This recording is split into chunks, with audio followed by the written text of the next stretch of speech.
Well, hello, it's Greg Otten here with MaritimeGardening.com. It's early March, the ground is frozen solid, and I thought I'd come out here and do some gardening.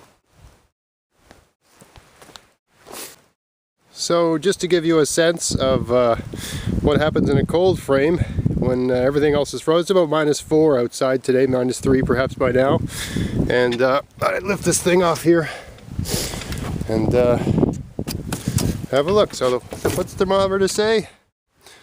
I don't know if you can see, that's probably overexposed. Anyway, it's saying it's 35 degrees Celsius in there, which is warm. The soil I don't think is 35 degrees Celsius, but the soil is definitely soft and workable, just the way you want it. Actually, I can feel some heat in that. That's unbelievable. In my hand there, I can feel the heat. So there's some heat in that soil. It's definitely, you know, we can plant some greens in here and get them started. I do my transplants in these cold frames rather than inside the house. I just can't stand running the fluorescent lights, and it's so much easier to just get things going out here. They're far better acclimatized. The hardening off process isn't anywhere near as tedious and annoying. Everything is just a lot easier when you start outside. So this garden I did yesterday, that's why the soil looks so beautifully manicured. This one over here is the one we're going to be working on today. So let me just get the high-tech locking mechanism unhooked here, and we'll have a look at what's going on inside these boxes.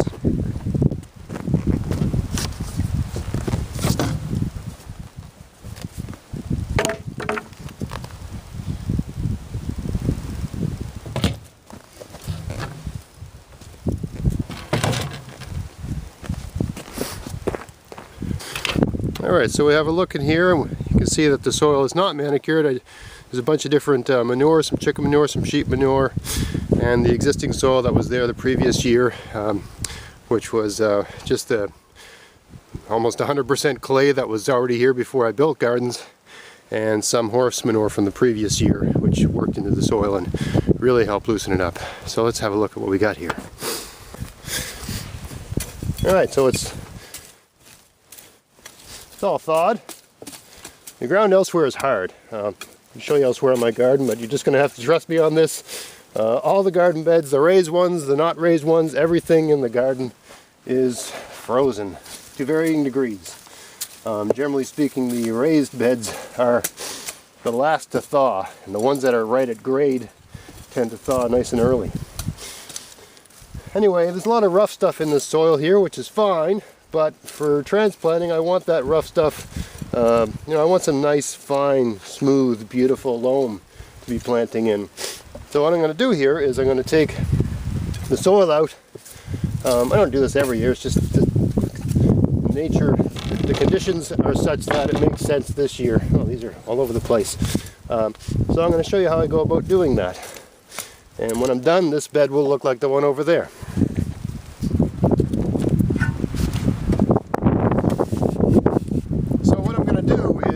The soil that's in here, which is mixed in with all kinds of different stuff, and run it through this sifter here. This is just a piece of a baby gate that someone threw away, and I thought, hey, that's perfect for sifting soil to get it finer. So that's what I'm going to do.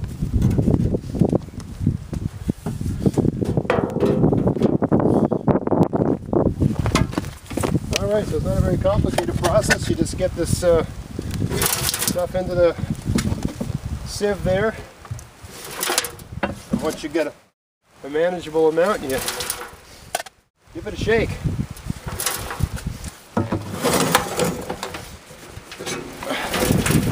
Anything that's really big, you can get rid of that. But this time of year, when I'm gardening outside, it's cold outside, and in summer I use the rubberized gloves, but this time of year I use these thin wool gloves, because even though they get wet, they still hold heat better than rubber gloves, which if you try it at all, you'll find your hands just get freezing cold, because it just seems to conduct the heat out of your hands at an incredible rate. So all I'm doing here is I'm sifting out the really fine stuff, and all the rough stuff like this I'm just going to throw back in on the bottom. So it's going to be underneath everything else, and it's going to continue to break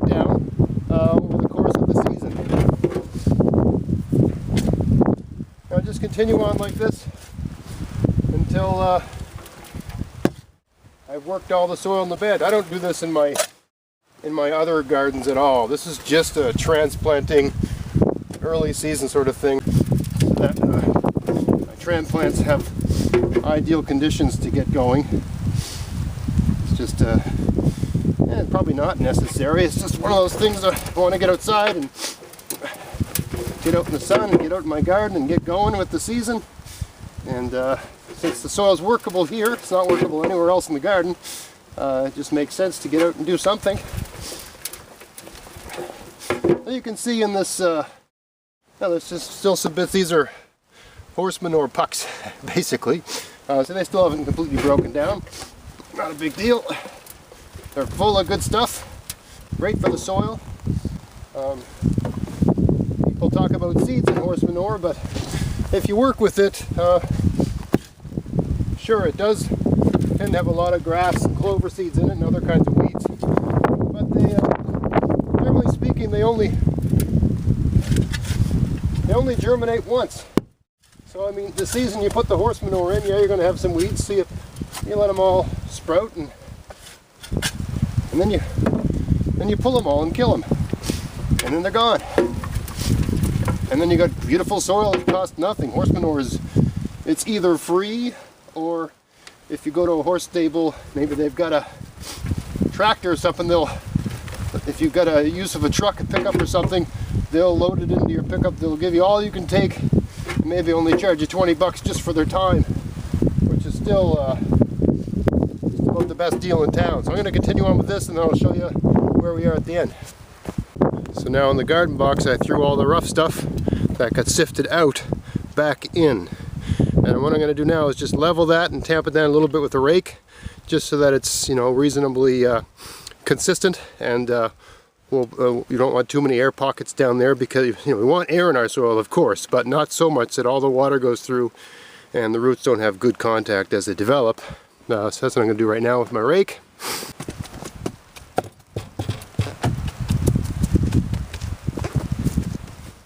Use the back of your rake to smooth soil out, not the tines. Use the back, not the tines. Tines grab soil, whereas the back of the rake just sort of slides over stuff. You find it's a lot easier to smooth things out with your rake upside down. Alright, that's done.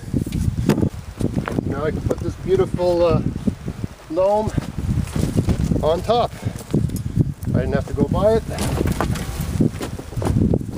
I made it myself.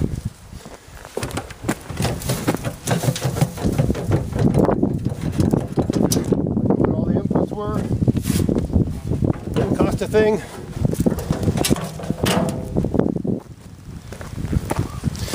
Now it's just a matter of smoothing this stuff out, and in a small space like this, I actually like to use my hands. I like to get my hands in the soil as much as possible. It just feels good, connects you to your garden.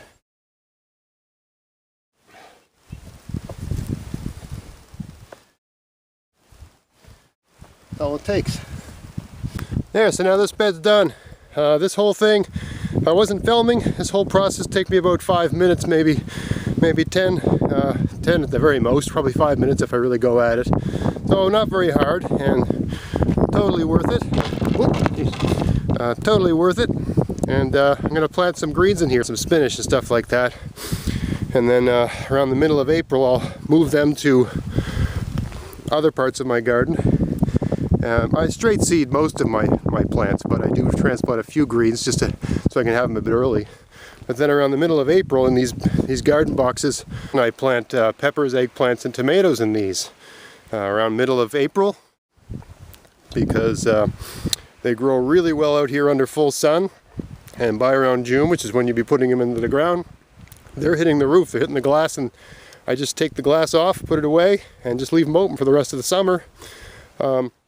As soon as they're high enough to touch the glass, which is usually around the time that we're past the frost date, the glass is gone, and I move some of them to other parts of the garden, and I leave some in here so they'll come along even sooner. and it's just so much easier that way. That's how we do it. Alright, so just a quick little video on stuff you can do pre-season, before April, before everything thaws out. If you've got some cold frames, don't waste the space. They're a great place to get certain transplants going.